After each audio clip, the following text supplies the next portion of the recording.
to make a recommendation this evening, I'm probably leaning more in favor of yes as opposed to no.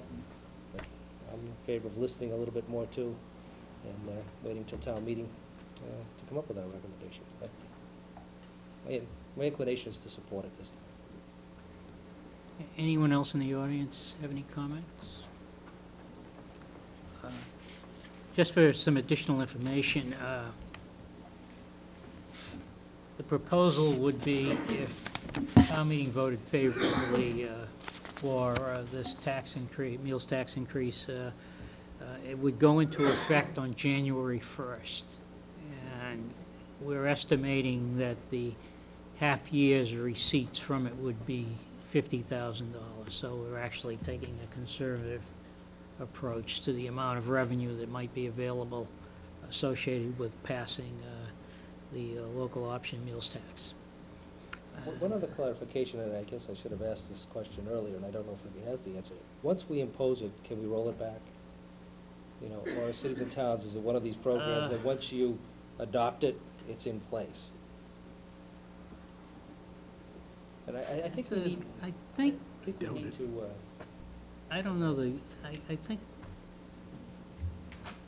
in a discussion I had with Greg, it was something that could be rolled back at some other time, but I'm not 100% sure of it. Something that. Yeah, I think we need an answer to that question too. All right.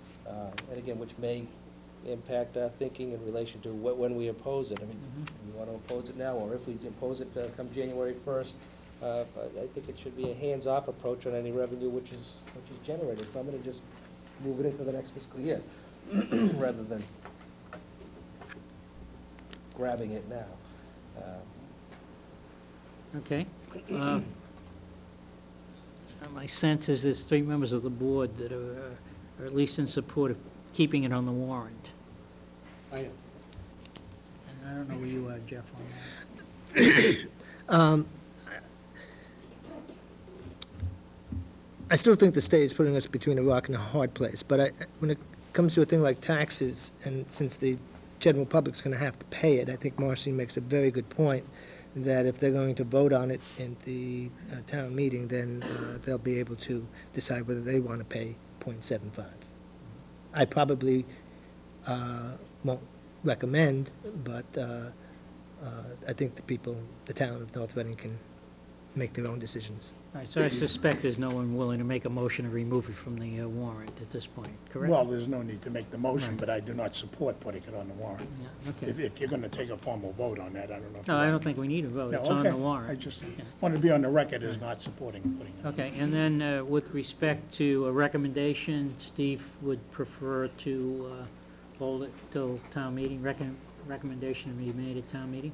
Is that what Again, you're I don't saying? like to not be help formulate public opinion either, because I think that's our role. Mhm. But I think there's still some unanswered questions. We have seen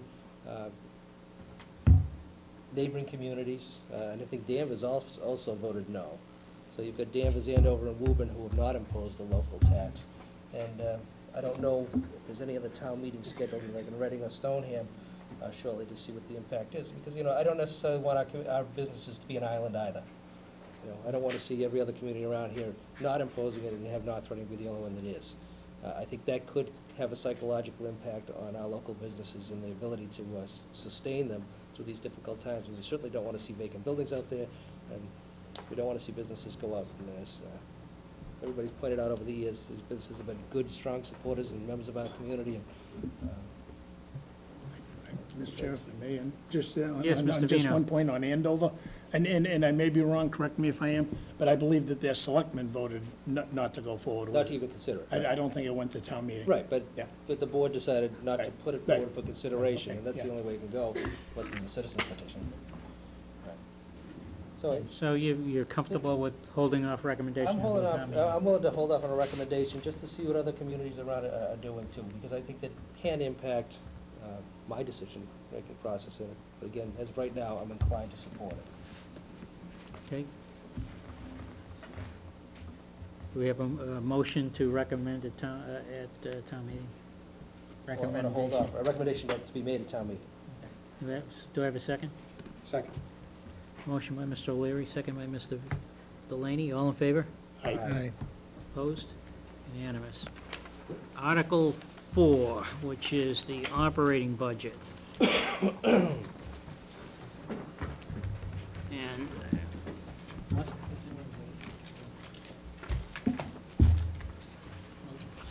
Okay. Thank you. Excuse me. I'll read the article as it's currently proposed. To see if the town will vote to amend the FY 2010 operating budget voted under Article 21 of the April 6, 2009 annual town meeting as follows, and to raise by taxation and appropriate and transfer from unexpected funds remaining in warrant articles of previous years, or appropriate by transfer from available funds or borrow a sum of money for such purposes, or what it will do in relation thereto. And it's line 29 of the omnibus article, pensions and benefits, to increase that amount by $157,000 and to fund it from the stabilization fund. As you recall, at the April town meeting, we took some unspent money from the Finance Committee's reserve fund, and we put it into the stabilization fund. We put it in there for the purpose of making sure that we had it for October town meeting. So this is, we use it as a holding place, and we plan on taking that money to fund the health insurance budget. Why do we need $157,000 in the health insurance budget? We had 10 retirees in the school department last year, and those retirees, those that had insurance, can maintain that health insurance. And as a result, we've got a number of new employees in the school department who have elected to take health insurance. So we're obligated to fund that, and $157,000 of additional funds is needed to cover that. The line 45, the Department of Public Works, to raise and appropriate $27,580 to cover public works salaries. At the April town meeting, we voted that budget anticipating funding a new public works director, who, by the way, is here, and without an overlap of our current retiree, Mr. Hanlon. And as it turns out, Mr. Hanlon just left last week. It was the last day, and as a result, we have a shortfall in that budget. And then in library, $10,000 for salaries from raise and appropriate. Now, how can we raise and appropriate when we didn't have that money in April? That's a good question. At the time we passed our April town meeting budget, which wasn't until June, we still did not have a approved state budget. And after town meeting, the state budget was finalized, and our state aid was actually increased to $109,000 over what we were using in our budget.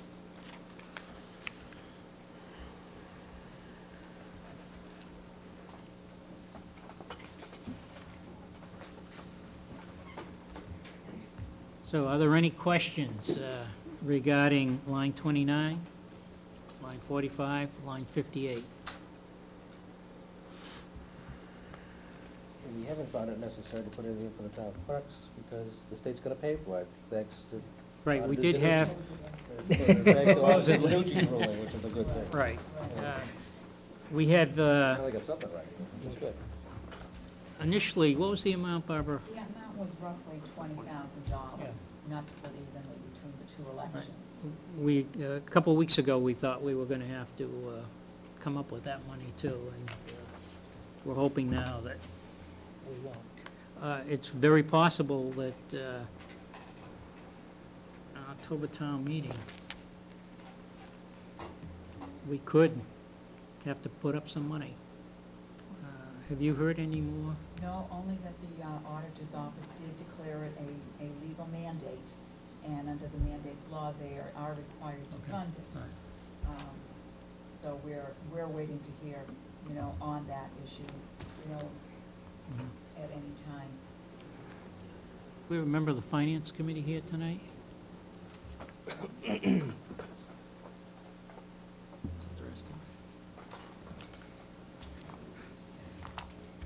And, Is your question regarding if it isn't funded, Mr. Messeri? right, Okay, Mr. Valiakonis did speak with the Finance Committee on that. In the event that it wasn't funded, they would consider it a necessity for a transfer from the reserve Okay, fund. fine. Okay.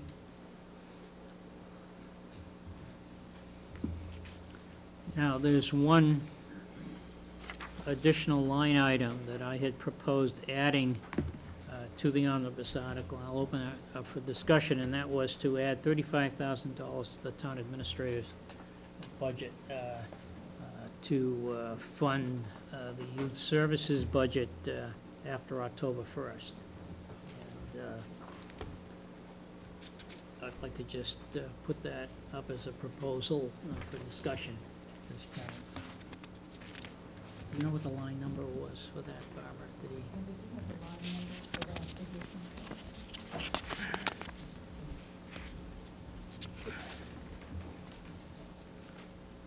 So, I'll open it up to the board first. Well, if I may, Mr. Chair, this is where I come down in this position here. The way I see it, this is a position that, although not currently funded out of general government, it's a position that we cannot afford not to fund for the following reasons. As what we heard from a couple of weeks ago from the Youth Services Director, as well as a number of the youths in the community that participate in the program, it's not only a worthwhile program, but in my opinion, it's an essential program. It's an ancillary program to the school department as well as to the police department. And in my opinion, if it takes one child away from whether it be alcohol, drugs, or a mental health issue and opens up an avenue for them to participate and be a productive member of society, the value of $35,000 from October to the end of this FY10 for $60,000 in salary, it pales, and I said this 2 weeks ago, it pales in comparison to if we lose a child to any one of those. In addition to the other programs that are available to the youth of the community that are not necessarily offered by any other department in the town, by the schools department, by any recreational activity in town. It's a void that's been filled over the last couple of years that if it goes away, my concern would be, what's the ramification, what's the damage, how many youths of this community may we lose as a result? And I don't say that as being a fearmonger, but in what I do in my day-to-day life, as I said 2 weeks ago, I'm in and out of many, many courts, whether juvenile, district, or superior court in this Commonwealth, and I see what happens to youths that don't have the ability to have a youth service program. That's their outlet, that's their safety net. We as a community have to give an opportunity, and we as the Board of Selectmen, I think, are obligated to provide that opportunity to the youth of this community. And in my opinion, I would, one, support funding of it, two, at a minimum, support placing it on the warrant and let the community decide whether or not we as a community should support the funding of the youth service director position. Unlike other departments in this town that are staffed by 10, 20, 30 members, this is a staff of one. So if you take away that position, you take away this department, and you create a tremendous void in this community that's been filled very nicely over the last 2 years, and I can only see this program growing and assisting other youths of this community. As you can see by the documentation that's been handed out over the last few weeks, and this program is supported by the high school vice principal, the high school principal, the resource officer from the police department, the recreation director. I believe every department that's touched the youth service